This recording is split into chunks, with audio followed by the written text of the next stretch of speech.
नमस्कार, मैं हूं अंजलि ईस्टवाल। हमारे इस खास कार्यक्रम में आपका स्वागत है, जिसमें हम आपको बताते हैं कोरोना वायरस से जुड़ी कौन सी खबर सही है, कौन सी महज अफवाह है। और आज हम चर्चा करने वाले हैं कि क्या हमारे लिए अब विदेशों का सफर आसान होने वाला है। सरकार की तरफ से जो नई गाइडलाइंस आई हैं वो तो यही कहती हैं कि अब अगर बाहर से लोग वापस आ रहे हैं तो उन्हें क्वारंटीन नहीं करना होगा। जो 7 दिन का क्वारंटीन करना अनिवार्य था वो अब हटा दिया गया और 14 फरवरी से ये लागू हो जाएंगी। जहां ये एक अच्छी बात है, लेकिन इसका असर क्या पड़ेगा लोगों पर, पूरी दुनिया पर और इस बीमारी के फैलाव पर, क्योंकि इसमें सावधानी रखना बेहद जरूरी हो जाएगा। वहीं कई देश ऐसे हैं जिन्होंने इस वक्त अपने बॉर्डर्स को खोलना शुरू कर दिया है। उनका कहना है कि वो अब चाहते हैं कि उनके देशों में लोग आए, पर्यटन के लिए आए, और इसलिए उन्होंने अपनी सीमाएं खोल दी है। इस सब पर चर्चा करने के लिए हमारे साथ जुड़ रहे हैं डॉक्टर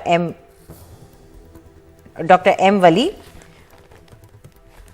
जो कि एक सीनियर फिजिशियन है गंगाराम अस्पताल के, और डॉक्टर सरमन सिंह, जो कि सीनियर वायरोलॉजिस्ट हैं। शुक्रिया आप दोनों का हमारे साथ जुड़ने के लिए।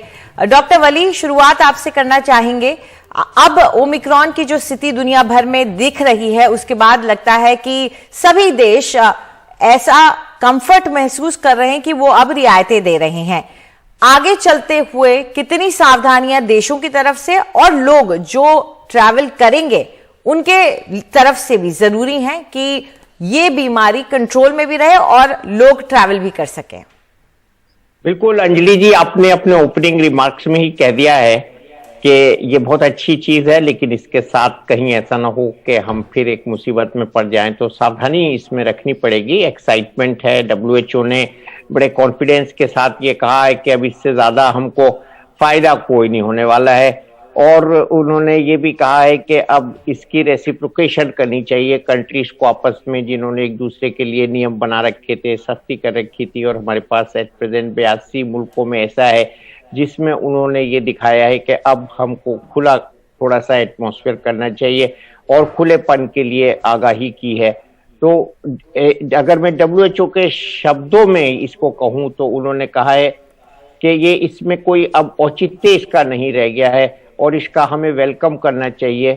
और इसके साथ साथ उन्होंने ये भी कहा है कि अब इससे ज्यादा जो पाबंदियां लगेगी उसमें ट्रैवल इंडस्ट्री है, टूरिज्म है, ये सफर करेगा और बाहर निकलकर ट्रैवल भी कर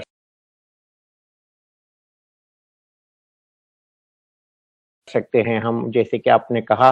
और ये बहुत सोच समझ के एक फैसला लिया गया है। बहुत से मुल्कों में इस बात के लिए कोशिश भी हो रही है कि उनके बॉर्डर्स खोले जाएं।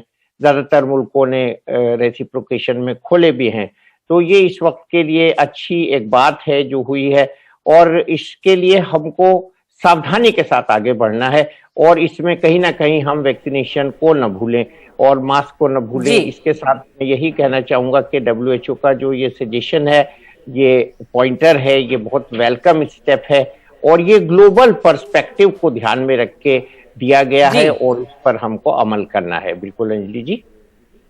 जी बिल्कुल, और सभी लोग अब चाह भी रहे थे कि ये पाबंदियां जो हैं उन्हें कम किया जाए, लेकिन डॉक्टर सरवन सिंह, एक चिंता फिर भी रहती ही है कि अगर वायरस कहते हैं कि सीमाओं से बनता नहीं है, तो अगर जब पाबंदियां रहती हैं तो भी नहीं बनता है, तो जब पाबंदियां उठ जाएंगी तो वायरस किस तरीके से ट्रैवल कर सकता है एक देश से दूसरे देश, और ऐसे में क्या खतरा वेरिएंट का बढ़ सकता है?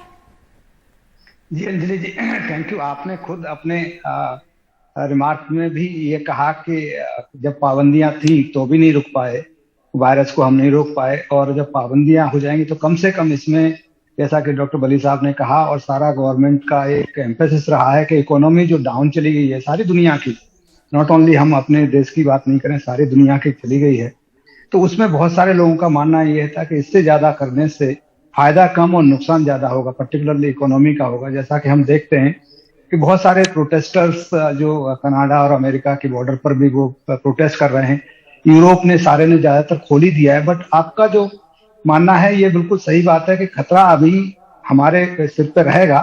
जैसा कि हम जानते हैं कि BA.2 अभी कल की हम रिपोर्ट पढ़ रहे थे, साउथ अफ्रीका में ऑलमोस्ट 100% हो गया। तो इस तरह से वेरिएंट आते रहेंगे, लेकिन इसके साथ ही साथ इकोनॉमी भी दुनिया में जिस तरह से हैम्पर हुई है, तो उसको भी ध्यान में रखते हुए एक सारी गवर्नमेंट्स ने और भारत सरकार ने भी एक बैलेंस व्यू लिया है, जिसको हम कह सकते हैं कि एक तरफ हमको थोड़ा सा खतरा हो सकता है न्यू वेरिएंट का, और दूसरी तरफ हमारी बहुत बड़ी इकोनॉमी और जो साइकोलॉजिकल और जो जितने इंटरनेशनल रिलेशनशिप और जितने आना जाना जो था, उसका ध्यान में रखते हुए ये मुझे लगता है कि सही डिसीजन लिया गया। जी जी, चलिए आगे बढ़ते हैं। एक और मुद्दा है जिस पर हम चर्चा करना चाहते हैं, और वो मुद्दा है इलाज का, यानी कि दवा जो दी जा रही है अभी कोविड की, उस पर हम चर्चा करने वाले हैं। अब नेजल स्प्रे आ गया है, इसे आप नाक के जरिए दे सकते हैं, लेकिन ये कितना कारगर या कितना ये आसान कर सकता है इलाज को, इस पर चर्चा करेंगे। डॉक्टर वली, नाक से दिया जाएगा, क्या इसका फायदा होगा? क्योंकि अब तक हम जो देखते हैं इंट्रावीनस ही दिया जा रहा था, तो ये कैसे फायदेमंद रहेगा? देखिए अंजलि जी, आप हमेशा एक अच्छी चीज अपने प्रोग्राम में सबसे पहले दिखाने की कोशिश करते हैं, और जैसे कि आप दिखा रहे हैं, ग्लेनमार्क ने, ये काफी पुरानी ट्रायल चल रही थी ट्रीटमेंट के लिए, और इसका मैकेनिज्म जो है वो बिल्कुल एकदम नया नहीं है।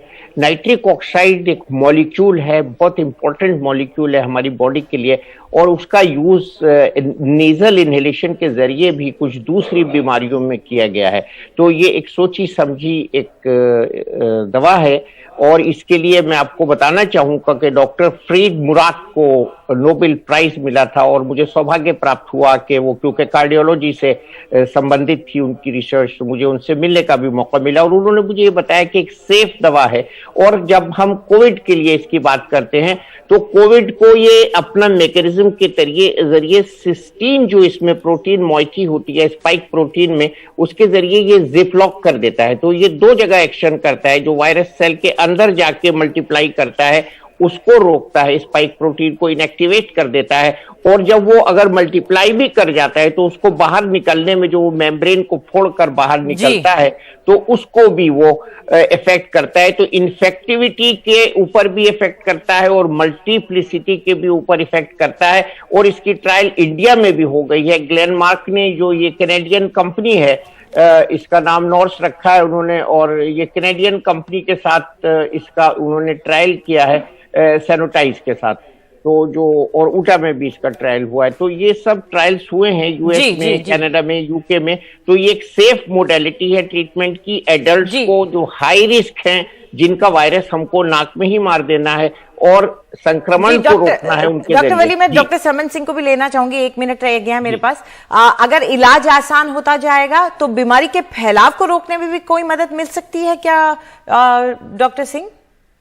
बिल्कुल बिल्कुल, ये जो बिल्कुल जैसे वली साहब ने कहा, ये एक केमिकल कंपाउंड है नाइट्रिक ऑक्साइड, और इसके साथ ही साथ लगभग पाइपलाइन में 9 वैक्सीन हैं। जो वैक्सीन मीन्स एक्चुअली जो बायोलॉजिकल प्रोडक्ट होता है, जिसमें एक भारत बायोटेक की भी है, जिसमें कि उनका क्लिनिकल ट्रायल रजिस्टर भी हो चुका है, इसमें वो 175 लोगों पर ट्रायल करेंगे, तो वो हो गया है। और बाकी अभी एक चाइना में जो फेज 3 में ऑलरेडी चाइना की एक नेजल वैक्सीन है, वो फेज 3 में जा चुकी है। इंडिया की अभी फेज शुरू होने वाली है, तो ये क्लिनिकल ट्रायल शुरू होने वाला है। लगभग 9 वैक्सीन हैं, और इनका मानना यही है कि देखिए, एंट्री ऑफ पोर्ट पे जब हम वायरस को रोक लेंगे तो नेचुरली एक तो उस मरीज को फायदा होगा, दूसरा स्प्रेड भी नहीं कर पाएगा वो दूसरे लोगों को, तो इसलिए फायदा है नेजल वैक्सीन।